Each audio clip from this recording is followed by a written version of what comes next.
Have you ever pondered over the existence of evil in our world? Why do we witness so much suffering, pain, and injustice? These questions often lead us into a fascinating debate between atheistic and Christian perspectives. The argument from evil is one of the main arguments that atheists use against belief in God. They argue that if an all-powerful, all-good God existed, then horrific, seemingly purposeless evils would not exist. But paradoxically, by acknowledging the existence of evil, aren't atheists admitting to an objective moral standard to judge by? Yet, in their worldview, atheists simply have no objective moral standard to judge by. As prominent atheist Richard Dawkins once succinctly stated, "The universe we observe has precisely the properties we should expect if there is, at bottom, no design, no purpose, no evil and no good, nothing but blind, pitiless indifference." This lack of a transcendent moral standard to judge by is devastating to the atheist's argument from evil. As C.S. Lewis, a former atheist turned prominent theologian, once stated, "A man does not call a line crooked unless he has some idea of a straight line. What was I comparing this universe with when I called it unjust?"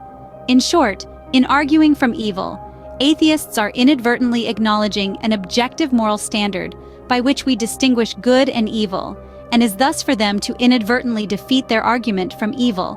As Dr. Michael Egnor noted, evil is an insoluble problem for atheists, because if there is no God, there is no objective standard by which evil and good can exist, or can even be defined.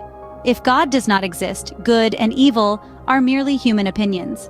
Yet we all know, as Kant observed, that some things are evil in themselves, and not merely as a matter of opinion.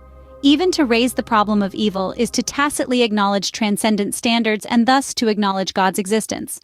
From that starting point, the Odyssey begins. Theists have explored it profoundly. Atheists lack the standing even to ask the question.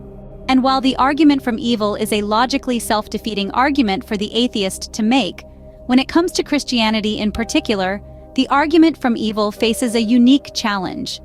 As theologian Dr. Benjamin Weicker stated in his 2009 article, The Problem of Evil, what could we say if the answer we received to the argument from evil was not an argument but an incarnation, a full and free submission by God to the very evils about which we complain?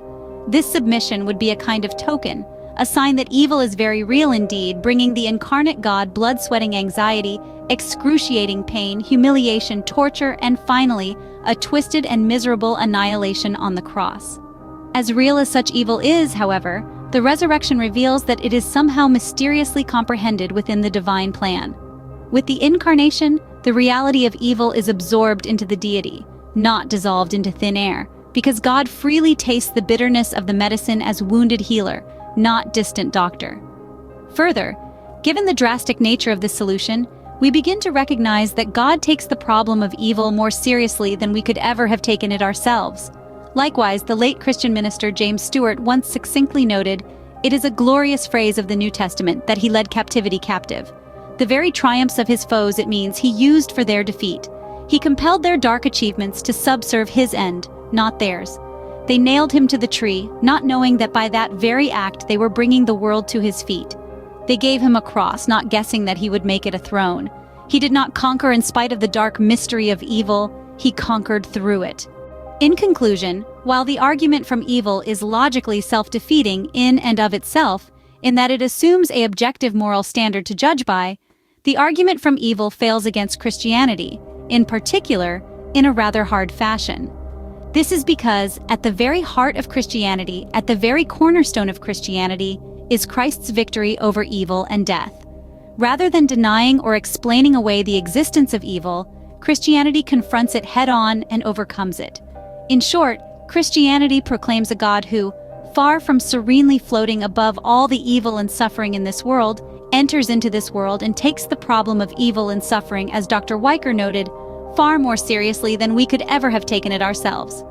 No other religion in the world comes close to taking the problem of evil and suffering in this world as seriously as Christianity does.